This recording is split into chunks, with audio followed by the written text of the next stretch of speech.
남자와 여자가 만나서 한 몸을 이루고 가정을 이루면 이제 그 사이에서 자녀들이 출생이 되잖아요.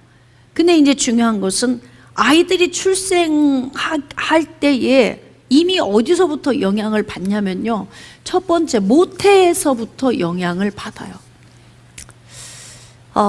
대부분 이제 임신했을 때 이때 형성도 막 잘 안 됐는데 뭘 알리? 안 그렇습니다. 생명이에요. 이미 생명. 그래서 모태에 있을 때 왜 그렇게 그 태교를 중요시 여기냐면, 모태에 있을 때 태교를 잘하면 확실히 아이들이 좋은 기질을 갖고 태어납니다. 근데 좋은 기질을 갖고 태어나지 못하는 경우가 언제냐면, 모태에 있을 때 부부가 싸움을 많이 하거나 다혈질적인 싸움에 대한 경험을 많이 해. 아니면은 뭐 엄마가 막 불행해. 아니면 막 불안이나 두려움 같은 마음이 있어요. 막 임신한 상태에서. 그러니까 엄마 자체가 내적 치유가 안 돼가지고 우울함이나 무기력함이나 어떤 이런 상태에서 이제 임신을 해버리잖아요. 그러면 엄마 안에 있는 영향력이 아이한테 그대로 갑니다. 그래서요, 애가 태어났는데 태어날 때부터 우울증을 앓는 애기들이 있어요. 안 움직여요, 애가.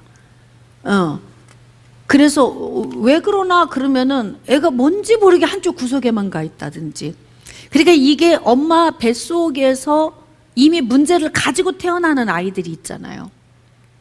이게 모르면 몰라도 물론 이제 어떤 그 질병이나 의학적으로 진단되는 문제 때문에 오는 것도 있지만 정신적인 문제에서 오는 것일 수도 있어요. 그러니까 그 아이들이 임신될 때쯤에는 부부, 남편과 아내는 좋은 음식도 잘 챙겨 먹어야 하고 정말 마음도 행복하게 둘이 자꾸 다독여야 되고. 근데 아까도 말씀하셨지만 연애하고 그냥 신혼 초에만 좋았던 것 같고 살다 보니까 그냥 온 거지 뭐 별 생각 없이. 다 그렇게 왔잖아요. 맞죠? 다 그렇게 왔어요. 어떤 부모가 인생을 행복하게 살려면 이렇게 해야 된다 이런 걸 가르쳐 준 부모가 어디 있어요? 없잖아요. 그러니까 그냥 처음에는 남자와 여자 이성이라서 좋았던 거야. 그냥 매력을 느꼈던 거고. 근데 막상 살림을 딱 시작하니까 너무 빚어지지 않은 원석인 거예요. 고슴도치처럼 서로 찔렀던 거지. 그러니까 그냥 사는 거지. 그냥 마지못해서 불행하게. 근데 우리가 지금 배우면서 나이 먹었는데도 회복하고 있잖아요. 이게 젊어서 배웠더라면 얼마나 좋았겠어요. 이걸 알았더라면. 그러면 정말 인생을 많이 안 잃어버렸겠죠. 그래서 우리가 이제 살아가는 날 동안에 이렇게 이제 남편과 아내가 불행함으로 인해서 부모의 영향력을 모태로부터 받게 되죠. 밖에서 아빠가 하는 소리를 복중에 있는 태아가 다 들어요. 그래서 이게 영향력을 받습니다. 애들이 막 깜짝깜짝 놀래고 경기를 하고 이런 어떤 태어났을 때 막 100일도 안 됐는데 애기들이 그러잖아요. 그건 그 집 안의 흐름 자체가 영적인 것이든 어떤 호적인 요인이든 안 좋아. 그렇게 애들이 영향력을 그걸 받는 거예요. 여러분 되게 보겠습니다. 이제 돈이 없어서 가난해도 가정이 불화가 별로 없는 집은 애들이 밝게 커요. 김치하고 밥만 먹어도 우리 집에 가난한가 잘 모르고 크거든요. 그러니까 요즘에는 젊은이들이 그냥 뭐 애기 나면 뭘 좋은 유모차에 뭐에 막 겉으로 이렇게 하지만 애기들은 몰라 사실은. 그쵸? 어떤 포대기로 업었는지 기억나세요? 여러분들? 응? 누구 거 물려 입혔는지 기억이 나요? 몰라요. 그냥. 그리고 어렸을 때 별로 다른 사람의 체면이나 어떤 이목이 두렵지 않은 나이에는 뭘 먹었나 뭘 입었나 뭘 신었나 별로 중요하지 않아. 예. 근데 부모들은 막 다른 집 안 하는 거 다 해서 애들 막 다 해주는데 애들이 기억도 못하는 그 시기에 비본질의 에너지를 다 뺏기고 있는 거예요. 그러니까 진짜 본질적인 건 정신적인 영역을 막 배불리 먹여야 되는데, 그러니까 자녀들을 결혼시킬 때 이럴 때는 아들은 아들에 맞는, 딸은 딸에게 맞는 이야기를 많이 해줘야 돼. 그래서 자녀들이 한 번쯤은 생각할 수 있도록 이게 영향력이 있다, 이렇게 해야 한다, 이런 것들을 이야기를 해주면 생각을 못하고 사는 것들을 생각을 하게 되는 거죠. 그래서 이제 아이에게 이게 모태로부터 형성된 것이 어떻게 되어지냐면 그 아이의 기질이다 그래요. 10개월 동안 형성된 게 기질이에요. 그리고 물론 이제 그 부모로부터 있는 DNA, 유전자를 통해서 받는 게 있어요. 이제 모태에서 형성된 기질은 10개월 동안 형성된 것과 DNA가 같이 묶어져서 나오는 거예요. 이게 기질이. 그래서 형성이 되는 거예요. 그러니까 부모의 DNA가 얼마나 중요해요. 할 수만 있으면 뭐냐면 내가 좋은 DNA를 가지도록 나를 좋은 사람이 되도록 형성시키는 거. 근데 이것을 누가 하느냐? 부모가 한다 이 말이죠. 어떻게? 임신을 했을 때 모태에서 태교 엄청 중요해. 그러니까 아빠가 뱃속에 있는 아이가 다 듣는구나. 이 아이가 우리의 언어를 알아듣고 이 가정 환경에 행복한 걸 다 애가 흡수하는구나. 그러니까 아빠도 얼마나 조심해야 되겠어, 임신했을 때. 이게 너무 중요한 거예요. 근데 이 자체를 모르고 있는 사람들도 있어요. 그러니까 뭐 막 맨날 싸우고 그냥 술 먹고 늦게 들어오면 오늘도 다투고 막 친정집에 뭐 짐을 싸갖고 갔다 왔다 막 이게 임신한 상태에서 이런 문제가 있으면은 어떻게 되느냐? 10개월 동안 형성된 기질은 여기서 마이너스 요인이 되는 거야. 엄마가 온순한 엄마라면 DNA가 있는데요, 온순함이라고 하는 DNA 속에 이 안에 있는 상처에 거친 기질을 가지고 태어나게 되는 거죠. 그러니까 정말 복된 자녀를 출산하기를 원하면 나를 먼저 좋은 DNA를 갖도록, 그러니까 성령 안에서 얼른 내가 빚어져야 돼. 좋은 DNA가 되도록 속 사람을 갈아엎는, 그래서 내가 정말 좋은 사람으로 빚어지고 그 다음에 이제 좋은 환경을 제공해서 아이가 태어날 때는 좋은 기질을 가지고 태어날 수 있도록 그렇게 이제 부모들은 노력을 해야 할 필요가 있어요. 자, 그런데 이제 되게 이제 부모를 통해서 오는 이게 모태로부터 태교를 잘못해서 오는 기질적으로 얻는 상처가 있는가 하면, 두 번째는 폭력으로 인한 학대. 부모를 통해서 얻는 학대. 왜 또 한동안에는 그렇게 막 정인이 사건부터 해서 그렇게 애기들을 막 한동안 희한하게 그래 흐름처럼 그 사건이 비일비재하게 계속 일어났잖아요. 어떻게 부모가 자녀를 그렇게 할 수 있을까? 이해가 안 되잖아요. 근데 중요한 건 뭐냐면 애가 태어났는데요, 이 태어난 애기보다 못한 정서적인 상태일 수 있어요. 아이보다 못한 정서적인 상태를 엄마나 아빠가 가지고 있을 수 있다는 거죠. 미성숙한. 아니면 정말 전혀 어떤 그 어른으로서의 어떤 요인은 전혀 없이 어디에서 싹 머물러 버린 상태. 부모가 되는 건 성숙이 되어야 돼요. 근데 이 성숙과 미성숙의 차이는 뭔 줄 아세요? 사랑의 여부예요. 지식으로 많이 가르치는 것도 성숙할 수 있는데, 사랑과 미성숙이라고 하는 여기 요 사이에서 이 갭이 왔다 갔다 하는 이견 뭐냐면요, 사랑이라니까. 사랑을 많이 받은 사람은 성숙하고 사랑을 많이 받지 못한 사람은 미성숙해요. 그러니까 여러분들이 자녀들에게 뭔가 막 훌륭한 걸, 뭘 좋은 걸 많이 해주려고 하지 말고 그냥 애들을 그냥 어르고 안고 그냥 뭐 이제 그 할머니들이 손주를 봐주거나 하잖아. 그러면 버릇없이 막 뭔가 다 해주려고 하는 이게 아니고 얼르고 안고 사랑한다고 말해주고 애들 스킨십 해주고, 그리고 된다 안 된다 이런 걸 정확해야 되는데 할머니한테만 가면 버릇이 나빠져서 온대. 왜 그러는 거야? 그냥 이쁘니까 다 통과야. 그냥 다 통과. 그러면 안 된다고요. 예. 그러니까 그런 어떤 지적인 영역에서 아이들에게 안 돼, 그건 되고 안 돼를 정확하게, 그 대신 사랑으로 듬뿍, 몸만 키우는 것이 아니라 정서적으로 함께 키우는 이런 요인들이 있어야 돼요. 근데 이제 뭐냐면 학대를 받게 되면 미성숙해집니다. 만약에 지금 뭐 40세라고 해봅시다. 근데 이 사람이 7살까지밖에 사랑을 못 받았어요. 그러면 몸은 40세이고 정신은 7살에 머물러 있어요. 그러니까 만약에 이제 40세가 결혼을 했다고 해봅시다. 여기는 정신이 40세야. 몸은 40세니까. 근데 여기는 정신이 7세예요.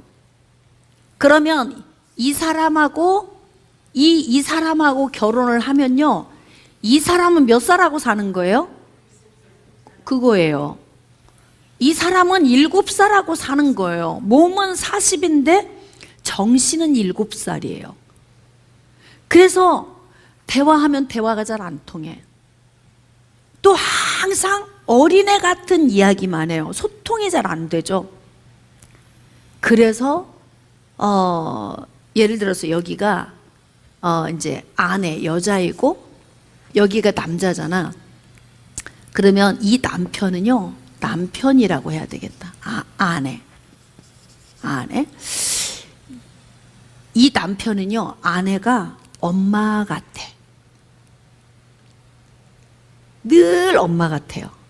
근데 이 아내 입장에서는 뭐냐면, 나 아들 하나 키우고 있어. 큰아들. 여기 큰아들 키우는 집 있어요? 있어. 있을 거야, 큰아들. 이렇게 되는 거예요.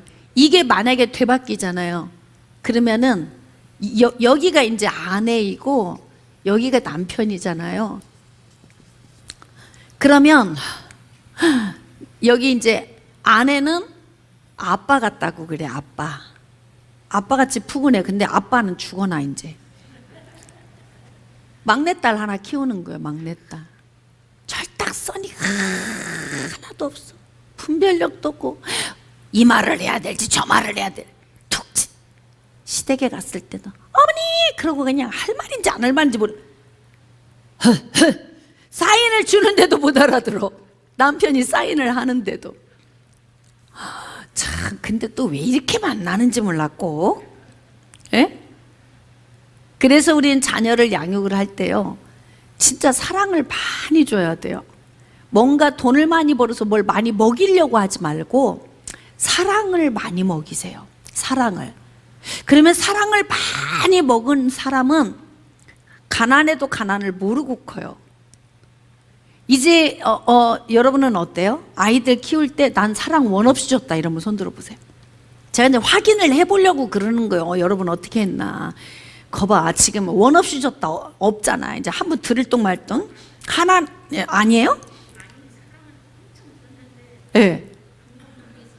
사랑은 엄청 줬는데 방법이 때리면서 키웠다. 그러면 그 자녀는 지금 어때? 엄마하고 관계가 좋아.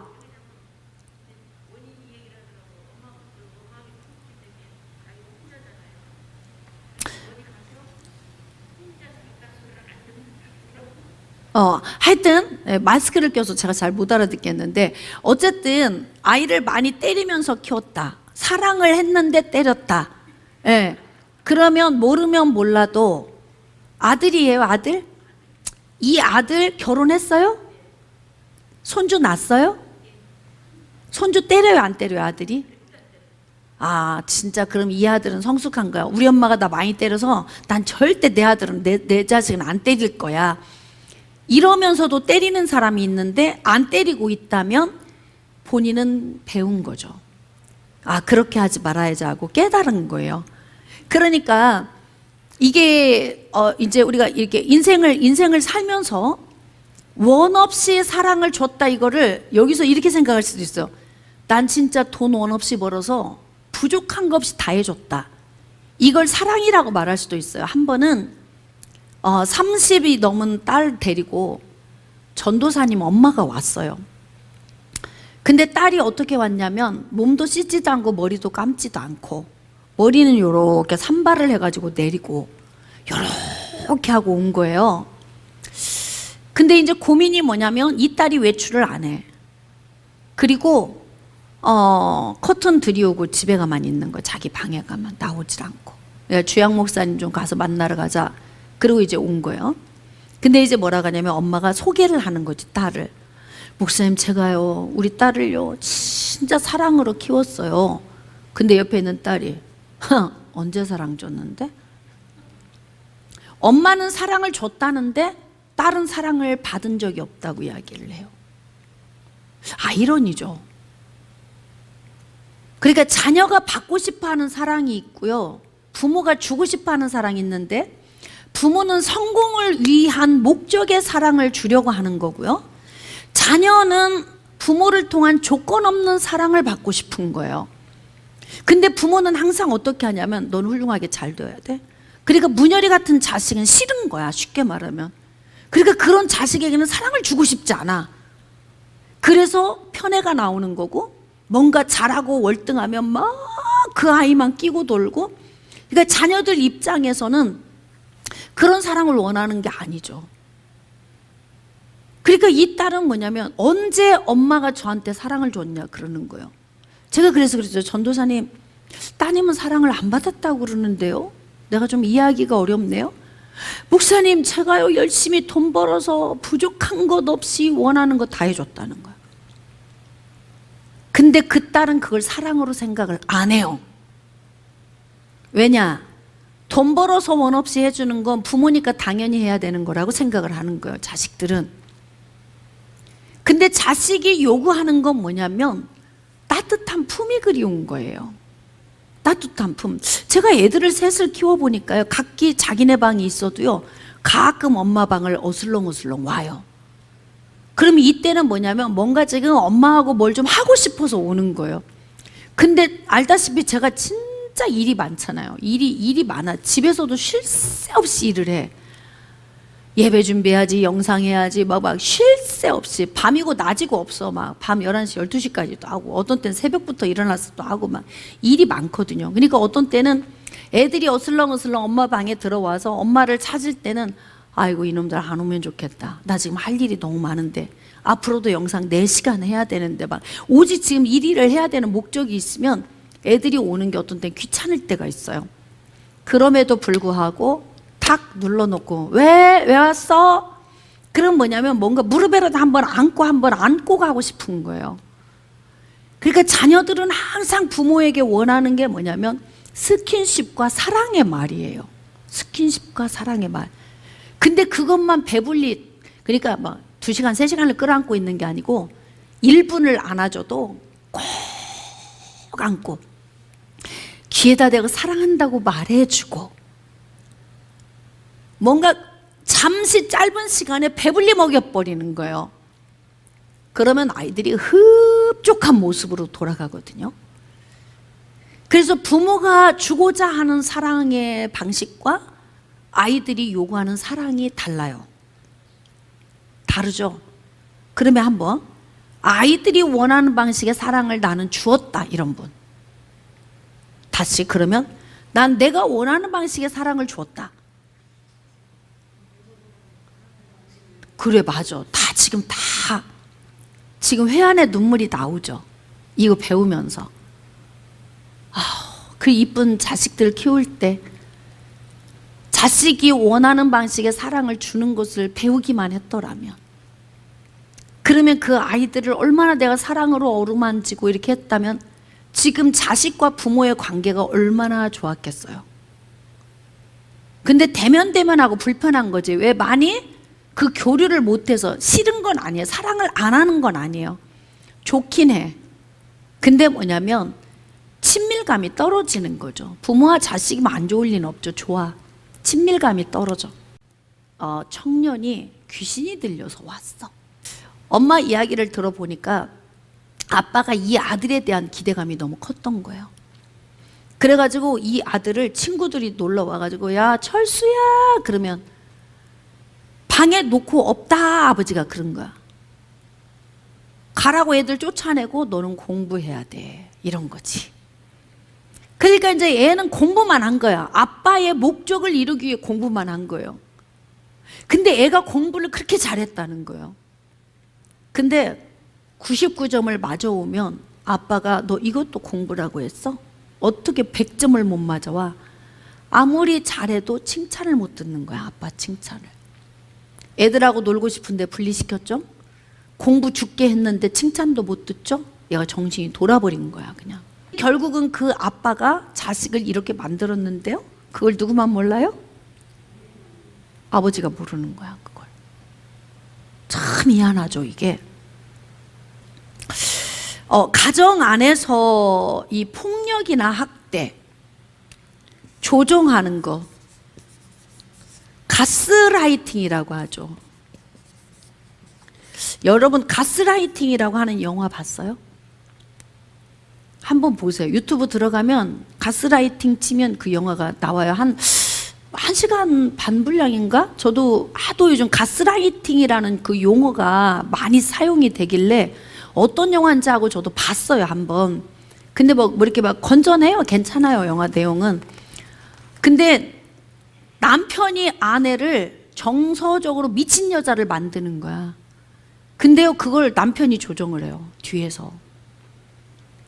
그 과정이 이제 담겨 있는 영화거든요. 근데요, 사람은 반복적인 얘기 들으면 미칩니다. 비진리를 진리라고 들으면 진리라고 생각을 합니다.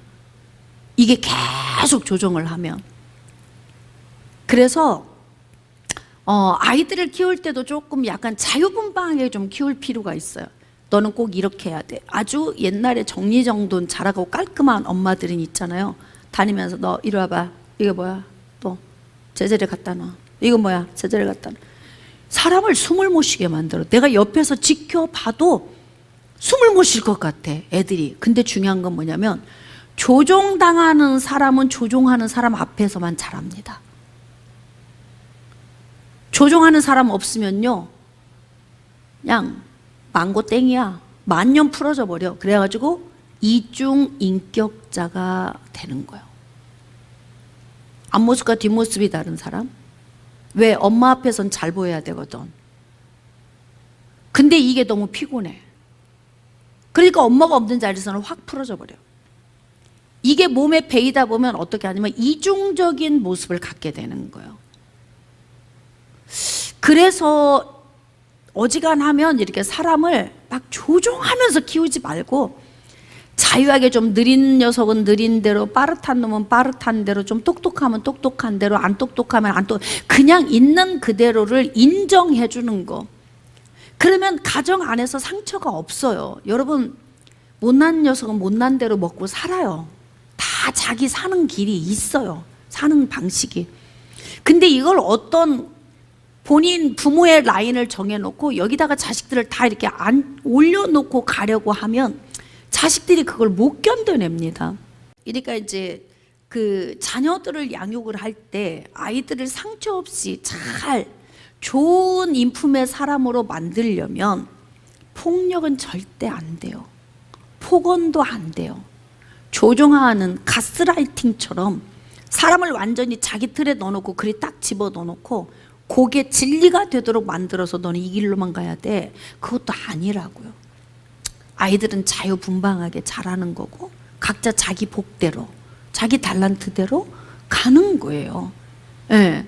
그래서 가정 안에서 이제 뭐 자녀들을 신체적인 학대, 심리적 학대, 또 이제 뭐 성적인 학대, 그래서 뭐 언어 폭력이나 이제 물리적 폭력, 어떤 이런 요인들이 이제 가정 안에서 부모로 인하여 이런 학대를 받을 수 있어요. 이제 그래서 어렸을 때 자녀들을 양육할 때에는 그 미래의 삶을 생각하면서 정말 참 신중하게 아이들을 키워야 할 필요가 있다는 거예요. 자, 이제 세 번째는 뭐냐면 잘못된 교육, 빗나간 어긋난 지식, 이거 굉장히 중요합니다. 여러분, 희한하게 사람이 똑똑한 것 같아도 어느 한 곳에 지식이 딱 묶여버리면 그러면 사람이 그 지식만 가지고 가요. 그래서 이제 뭐냐면 잘못된 교육이나 처벌, 이게 개념을 잘 심어줘야 돼. 어긋난 지식 말고 개념. 예를 들어서 다른 집에서 어렸을 때는 가장 거짓말이나 아니면 훔치는 거, 도둑, 이거 보통 부모가 가르치지 않거든요. 근데 정말 어떻게 그렇게 자연스럽게 거짓말도 하는지 몰라. 그리고 어디 가서 막 인형 같은 거 조그만 하나씩 지우개 같은 거 가져와. 줬어요 막 이런다고. 이때 만약에 그래? 그랬구나 그러고 그냥 지나가잖아요. 그럼 얘는 좀도둑이 되는 거예요. 그래서 나중에는 남의 걸 그냥 가져와도 별 문제가 안 돼. 여러분, 아이들 키울 때도 애들한테 제가 매를 댈 때가 있었거든요. 아주 호되게 매를 댈 때가 있어요. 거짓말할 때 하고 훔쳐올 때, 예배를 안 드렸을 때 다. 그래가지고 이렇게 5대 그러면 요렇게 뿔자 이렇게 큰 거 있거든요. 두툼한 거. 그걸로 한 대에 굴복을 시켜버려.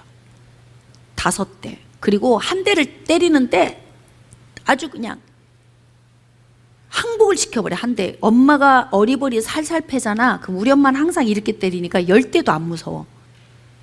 근데 벌써 몇 딱 들으면 애들이 반은 죽어 자지러져. 거짓말하면 안 되는구나. 남의 거 훔치면 안 되는구나. 한 번은 집에 이렇게 왜 동전만 모아두는 통 있잖아요. 동전만 모아두는 통. 어느 날 보니까 동전이 하나도 없는 거예요. 그냥 갖다 막 사 먹었어. 아무 생각 없이. 왜? 엄마가 보니까 두부 사러 갈 때 여기서 꺼내가고 콩나물 사러 갈 때 여기서 꺼내가고 하니까 여기서 꺼내다 먹는 거구나. 그냥 개념이 없었던 거잖아요. 그래가지고 이 경제 개념을 가르치기 위해서 맞았지. 방에서 돈이 굴러다녀도 손을 안 대요. 10,000원짜리가 굴러다녀도 100원짜리가 굴러다녀도 손을 안 대. 개념을 심어줘야 돼. 해야 되는 것과 해서는 안 되는 부분. 이게 안 되잖아요. 그러면 가정 안에서 이게 아이들의 인생에 길이길이 상처가 될 수 있는 문제의 요인이 될 수가 있어요. 잘못된 개념은 반드시 심어줘야 돼. 훔치는 것이든 거짓말하는 것이든 뭔가 반드시 해야 되는데 안 하는 것이든 뭐 이런 부분들. 그래서 어떻게 해야 되느냐, 징계를 행할 때는 꼭 저는 아이들에게 주먹으로 때리거나 손으로 때리지 않아요. 그럼 어떻게 하느냐, 불러다 놓고 이유를 말해주죠. 거짓말 했기 때문에 너는 엄마가 때리는 거야. 그 대신 몇 대 정확하게. 막 기분으로 막 때리는 게 아니에요. 몇 대. 몇 대 맞을 거야. 엄마는 몇 대 때리고 싶은데 엄마는 10대. 5대만 때리시면 안 될까요? 그래? 깎아서 5대. 알았어. 그렇게 해서 애들하고 상의를 해요. 자기가 맞도록 하는 이걸. 제가 이 방식은 우리 부모님이 우리 형제간들을 키울 때 사용했던 방식이에요. 우리 아버지는 꼭 회초리를 네가 끊어와 가서 밖에서. 그럼 회초리 가져오면 꼭 몇 대.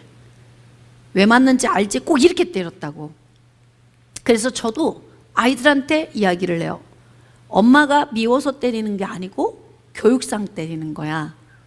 그리고 회초리를 대요. 5대잖아요. 그러면 5대를 다 때려요. 감해주지 않아요. 한 대에서 항복은 시키지만 일어나. 다시. 네가 숫자 세. 지금은 그럴 일이 없지. 어렸을 때. 근데 이제 중요한 건 꼭 잊어서는 안 될 게 있어요.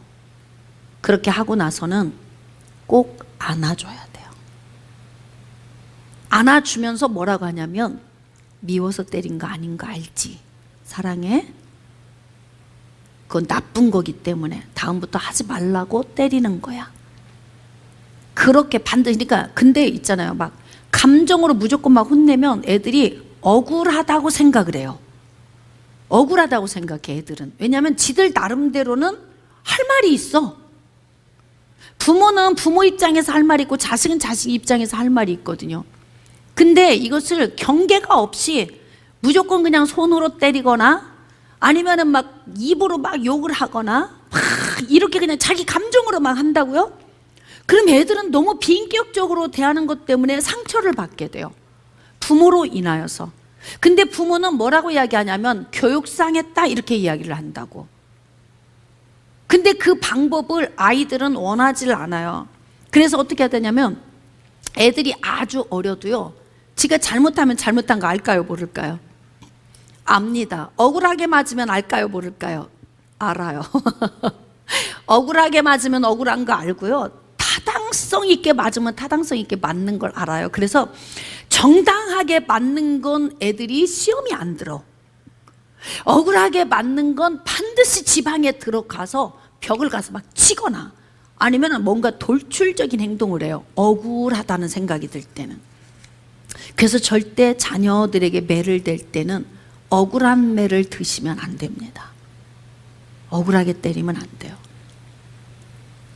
아무리 애들이 호되게 매를 맞아도 당연히 맞아야 돼 라는 것이 제가 공감이 되면요, 그게 상처로 남지 않아요. 제가 아이들을 종종 많이 때렸어요. 어렸을 때는. 이런 회초리에 매를 댔다고요? 애들은 기억을 못 하더라고.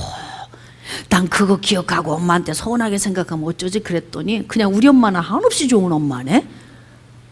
굉장히 내가 어렸을 때는 아주 내가 호되게 키웠거든요, 애들을.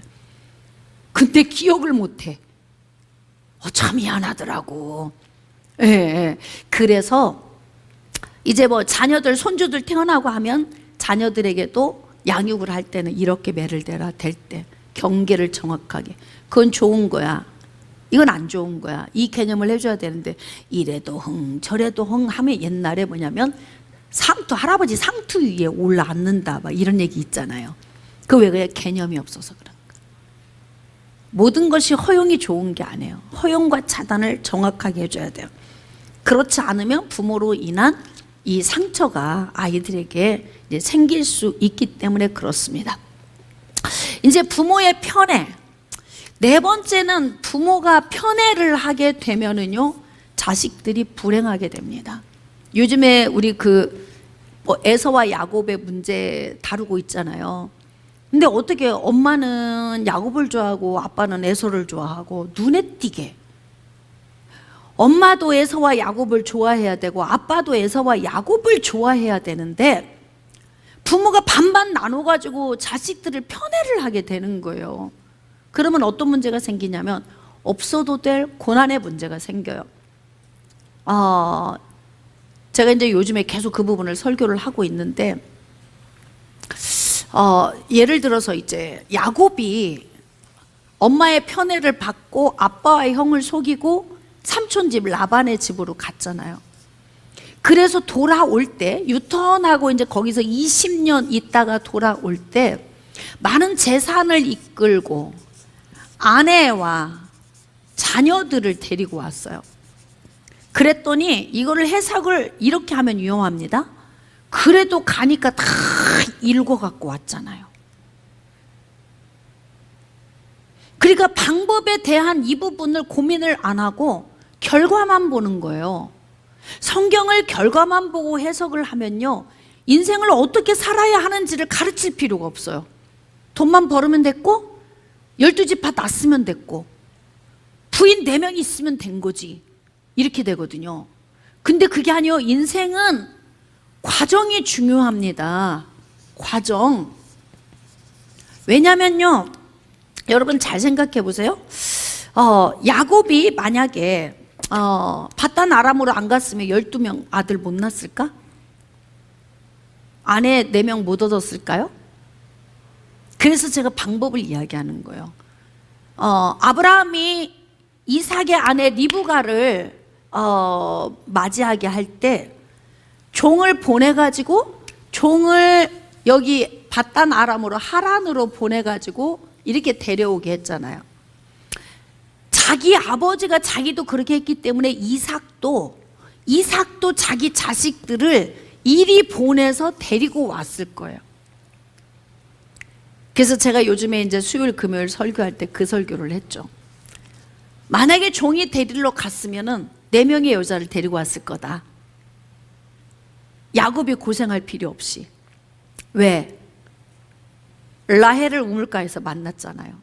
그럼 처음 만난 처자가 우리 주인의 아들의 이제 아내인 것을 본인이 이제 하나님께 기도하고 갔으니까 라헬 주세요. 제가 우리 주인의 아들을 위해서 데리고 가겠습니다. 그러면 라반이 이렇게 이야기하겠죠. 우리 지역에서는 큰 놈 안 보내고 둘째부터 못 보낸다. 그러니까 어떻게? 묶어갖고 가. 그러면 어떻게 해요? 큰딸, 둘째 딸, 그리고 여종들 하나 딸려서 4명이 와. 그러면 야곱은 아버지 집에서 배불리 먹고 편하게 있으면서 이 여인들 통해서 12지파를 낳게 되는 거예요. 그러니까 이제 인생을 사는 과정 중에 이 방법이라고 하는 이 방법이 성경에 나온 것이 그게 최선의 방법이 아니에요. 성경의 인물들이 살아온 방법이 그게 정해진 예정의 방법이 아니라고요. 이해가 되십니까? 선택한 거죠. 근데 그 길을 선택했는데 선택한 그 가운데에서도 하나님이 어떻게 하셨다? 개입을 하셔서 하나님의 목적을 달성하신 거예요. 여기서 이제 분리해 봅시다. 여기만 하고 마무리할게요. 하나님이 개입하셔서 하나님은 하나님의 목적을 이루시고 인간은 이 과정을 통해서 없어도 될 문제를 발생시키기도 하고 평안하게 살 수도 있고, 그러니까 인생을 선택하며 사는 과정 중에 하나님은 자기 목적을 반드시 이루세요. 이것을 보면서 우리는 뭘 알아야 되냐면 절대 자녀들을 편애하지 마세요. 그러면 없어도 될 문제를 발생시켜요. 나중에 또 엄마의 편애에 길들여진 야곱이 그걸 본 그대로 또 그렇게 살아. 또 누구를 편애해요? 요셉만 또 이뻐하잖아. 이게 불행이 불행을 낳고 불행이 불행을 낳는 거예요. 성경을 그냥 보면은 하나님이 하셨어, 아브라함이 이삭을 낳고 이삭이 야곱을 낳고 막 이렇게만 하면 안 되고요. 하나님 은혜 안에 사는 백성들도 이렇게 인생에 하여튼 진짜 없어도 될 문제를 왜 이렇게 발생을 시키는 거예요 도대체. 이것을 볼 수 있어야 돼요 성경에서. 그래서 부모를 통해서 오는 리브가를 통해 불행할 수밖에 없었던 야곱과, 그 다음에 야곱의 편애를 통해 요셉이 생고생해야 하는, 애굽에 내려가서 국무총리가 돼서 거기다만 초점을 맞추는 거죠. 우리는 형들에게 팔려갖고 세상에 어떻게 팔려도 그렇게 잘 돼, 애굽으로 어떻게 꼭 가가지고 말이지 국무총리가 됐어, 이렇게 하면 안 돼요.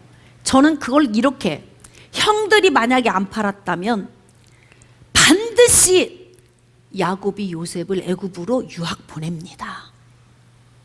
그렇게 애지중지한 그 아들을 공부 안 시키겠어요? 어떤 방법인가를 통해서 애굽으로 내려보내 하나님은.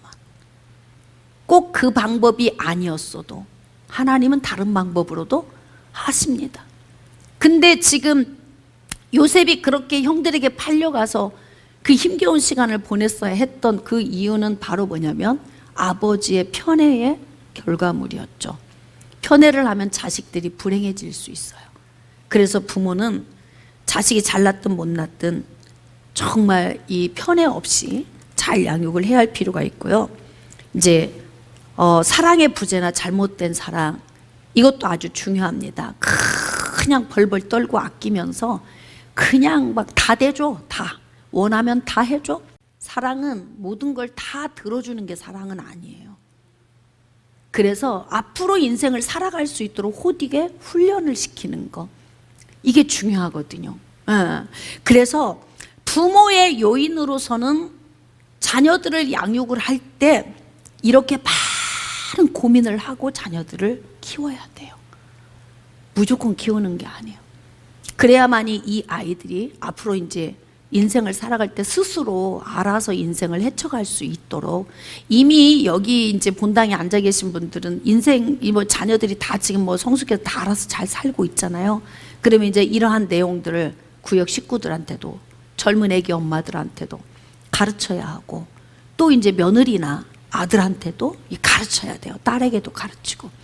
그래서 가정 안에서 자녀의 양육은 이 과정 단계가 얼마나 이게 중요한지, 이 부분을 가르쳐서 아이들을 내놓으면 누구한테 좋을까요?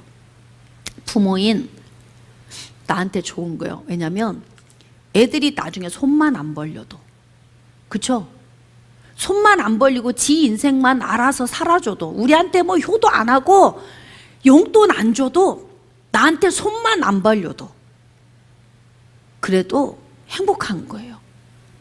그것을 위해서 자녀들을 양육할 때에 부모의 요인은 자녀들에게 상처 없이 자라도록 이렇게 균형을 이룬 그런 교육과 사랑의 공급이 필요한 것입니다.